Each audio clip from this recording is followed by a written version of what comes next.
parmi vous et de partager ces premières journées des lasers en urologie, en particulier sur une thématique qui m'intéresse depuis maintenant plus de 5 ans, qui est la résection par laser Greenlight XPS 180 watts. Je voulais féliciter le professeur Barki pour la qualité de cette journée et pour le dynamisme que j'ai découvert au sein du CHU d'Oujda. C'est toujours enrichissant de voir comment ça se passe ailleurs et c'est inspirant. Je vais donc vous partager l'expérience et la construction de l'expérience dans le centre hospitalier où je travaille, qui est le centre hospitalier de Grasse, en ce qui concerne le traitement chirurgical de l'adénome de la prostate par cette technique-là. Tout d'abord, en ce qui concerne l'écosystème, le Grasse se situe dans les Alpes-Maritimes, qui est un département où la population est âgée. Et donc ça a été une première opportunité pour développer la technique, puisque nous avons plus de 300 000 personnes qui ont plus de 65 ans et 80 000 qui ont plus de 80 ans. De surcroît, en France, on a une population qui vieillit, puisqu'on a plus de 20% de la population qui a plus de 65 ans. À l'instar de ce qui se passe aux États-Unis, on doit faire évoluer nos manières de faire et modifier nos pratiques pour qu'elles s'adaptent à la patientèle. C'est pour ça que les techniques minimales invasives, à la fois sur le plan chirurgical et anesthésique, sont en plein essor. Si on prend encore un peu de recul, aux États-Unis, où la technique s'est développée avant de venir en Europe, aujourd'hui, la répartition entre résection laser et résection conventionnelle est de 57% pour la résection monopolaire, conventionnelle, avec le courant électrique, et d'environ 43% pour les techniques laser. Le développement de la technique a été essentiellement impacté par les changements de remboursement. Ce sont les modifications des conditions de remboursement qui ont aidé à la diffusion de la technique. Et c'est exactement le même cas en France, puisque c'est le deuxième utilisateur de cette technique après les États-Unis. On attribue donc l'essor à 3 choses. D'abord à la réputation de la courbe d'apprentissage qui serait rapide et facile. On verra que en réalité, pas forcément aussi rapide que cela. À l'incitation des tutelles à développer l'ambulatoire et au fait qu'on a une population, donc comme je l'ai dit, qui est vieillissante. Donc si on regarde ce qui se passe aux États-Unis, parce que souvent c'est précurseur en tout cas de ce qui se passe en Europe, on voit que l'urologie en fait, et en particulier la résection de la prostate, dans le top 10 des nombres d'actes rédigé par Medicare, qui est l'assurance qui assure les plus de 65 ans, et le 4e acte, derrière l'ophtalmo, derrière la chirurgie de la hernie, derrière la chirurgie des ligaments et derrière la chirurgie pulmonaire. Et puis en bas, c'est une courbe qui trace le potentiel du développement de l'urologie au vu de ce que je viens de vous dire, du vieillissement de la population et du développement de l'ambulatoire. Et on voit que l'urologie, selon un auteur qui s'appelle Etzioni, se projette en 2e position, en 3e position, derrière l'ophtalmo et derrière la chirurgie cardio-thoracique. Si on fait un peu d'historique pour arriver à parler de la technique actuelle et de la fibre que j'ai utilisée ce matin, qui est la fibre XPS 180 watts, avant 2007, il n'existait que le 80 watts. Donc il y avait des résultats qui étaient corrects en termes d'amélioration de la qualité du jet, en termes de couleur des urines en post-opératoire, mais par contre, il y avait beaucoup de syndromes irritatifs et surtout un taux de retraitement à 5 ans qui était de 30%.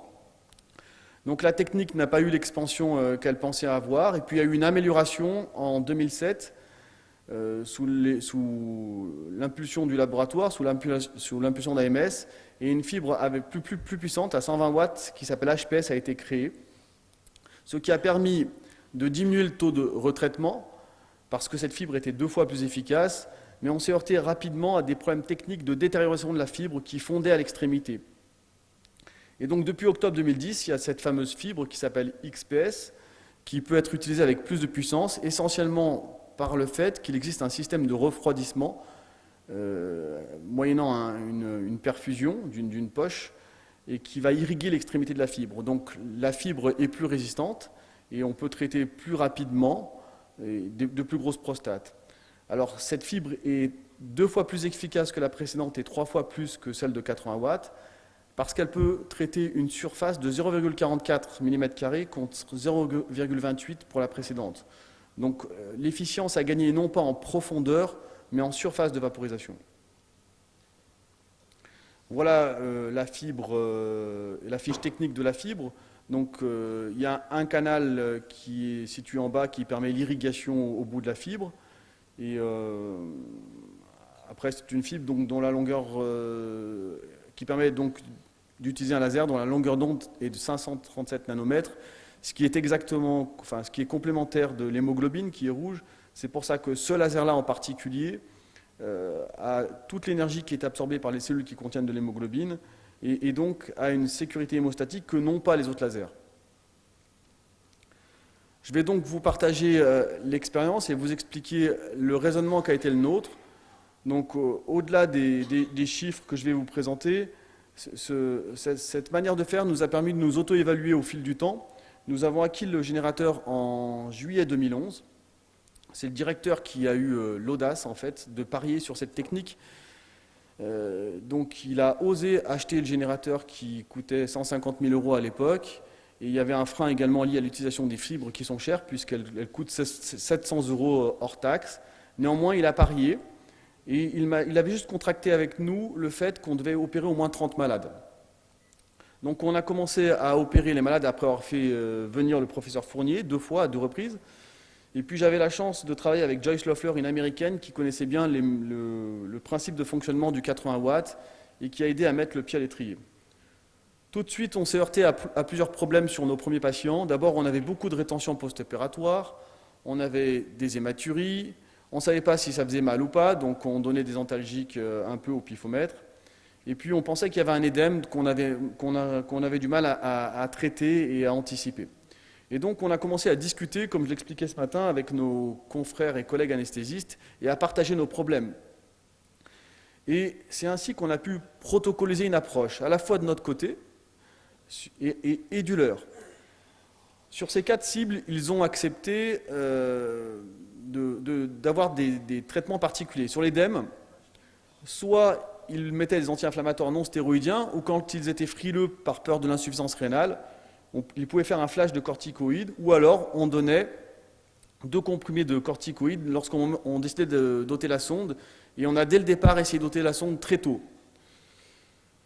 Sur l'hématurie, ils nous ont demandé d'envoyer les patients systématiquement chez le cardiologue, étant donné que d'abord une grande partie de ces patients avaient des troubles cardiaques, qui avaient un certain nombre d'hypertendus méconnus, et qu'on s'apercevait que les variations de pression péropératoire induisaient une hématurie qui gênait notre visibilité et nous empêchait de faire une vaporisation complète et nous poussait à la conversion. Et puis cette hématurie, elle nous gênait aussi pour le post-opératoire, parce que les urines dans les heures qui suivaient, elles étaient plutôt rouges ou rose foncé que claires. Et donc pour retirer la sonde, ça nous freinait. Donc on n'arrivait pas à baisser notre durée moyenne de séjour.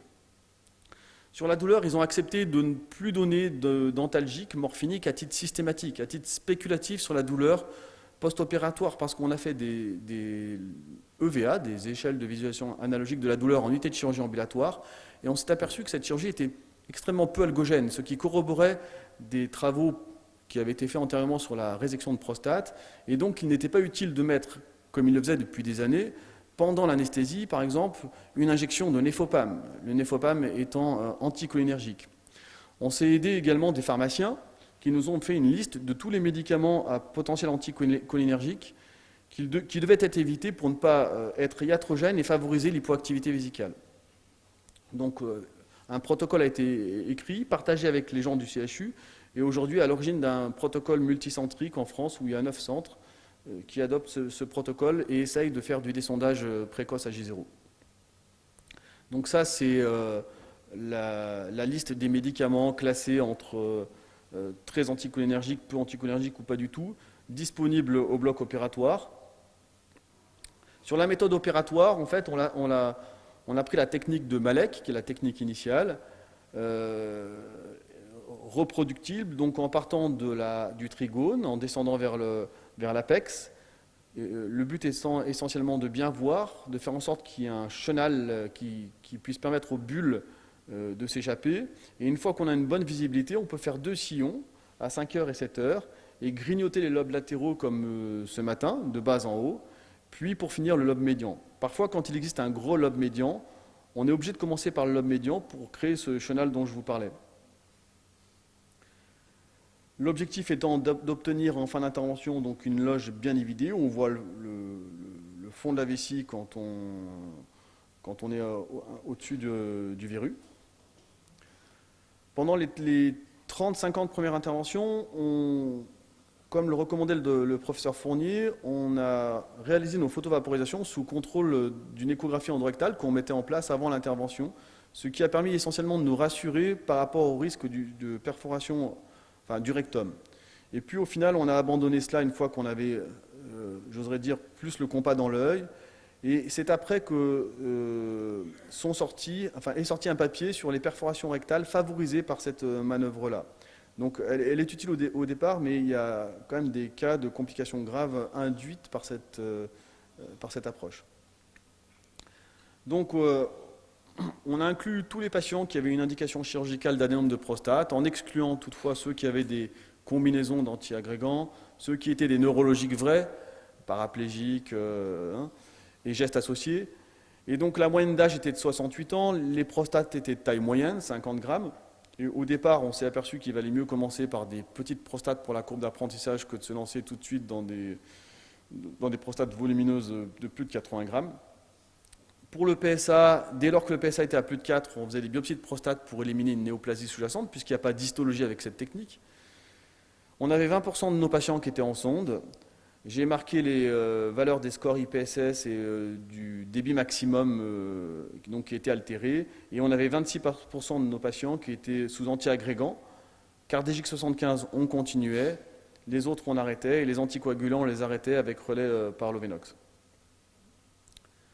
Donc, en ce qui concerne la durée opératoire, on l'a noté, elle était en moyenne 2 fois plus longue que la durée de vaporisation.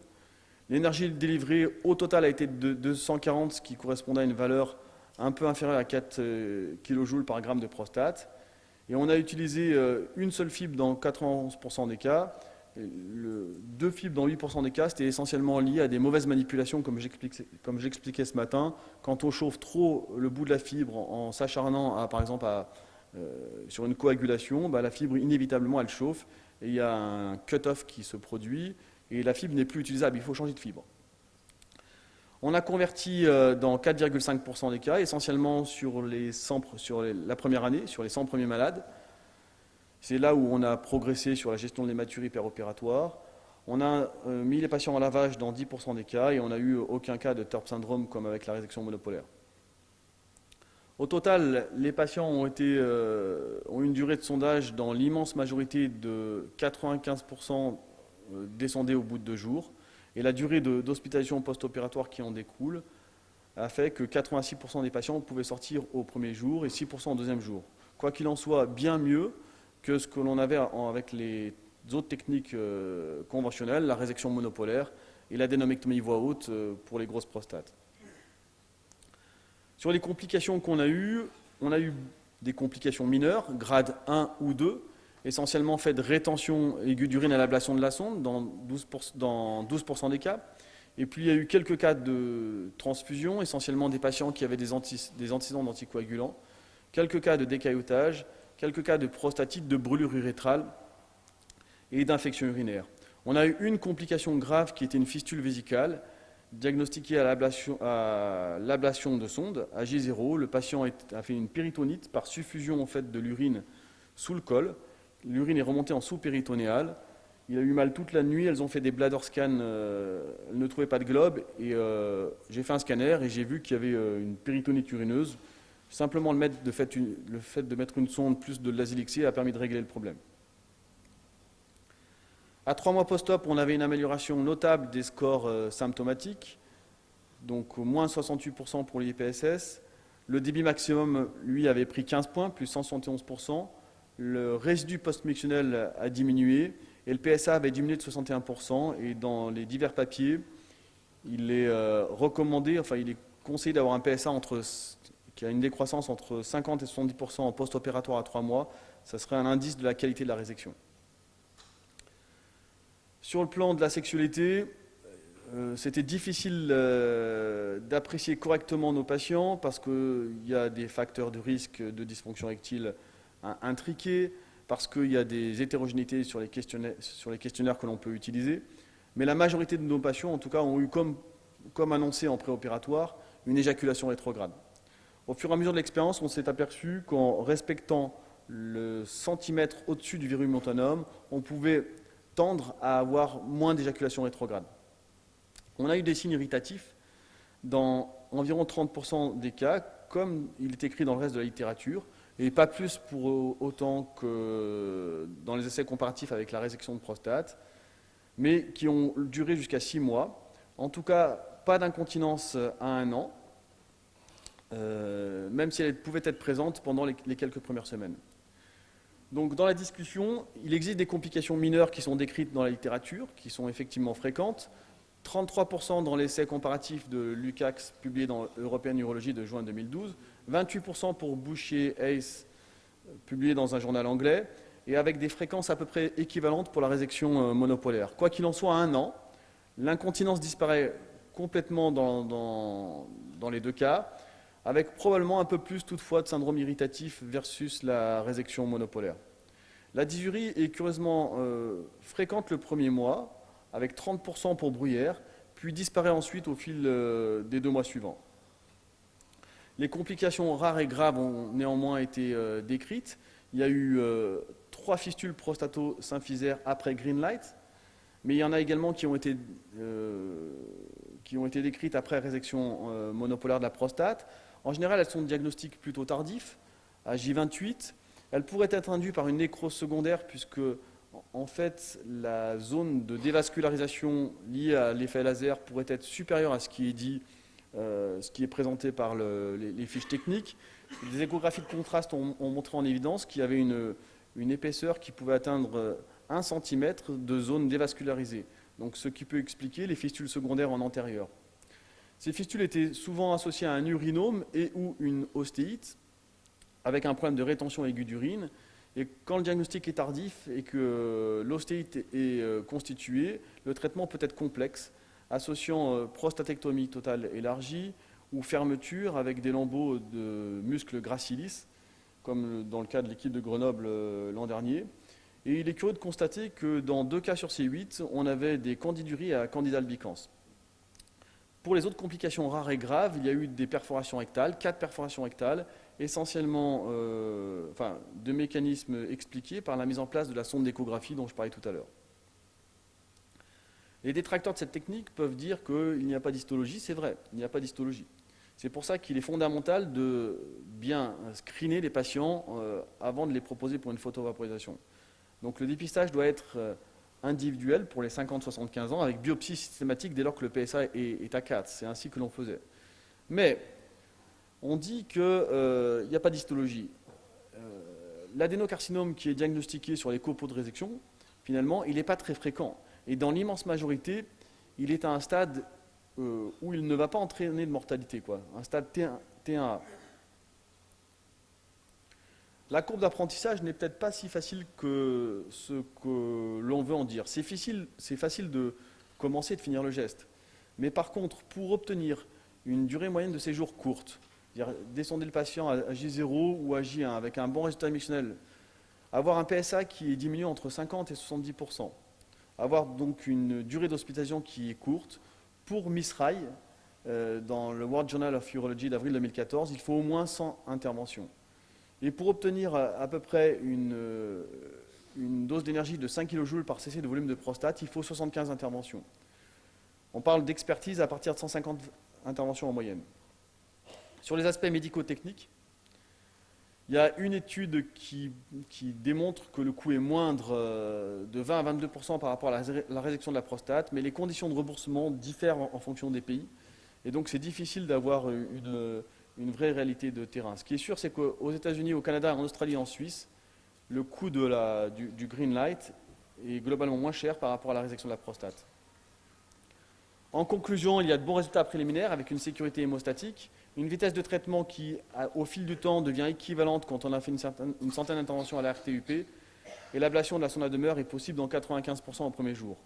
Par contre, bien évidemment, comme la technique a un recul que de 5 ans, se pose la question du long terme. Je vous remercie.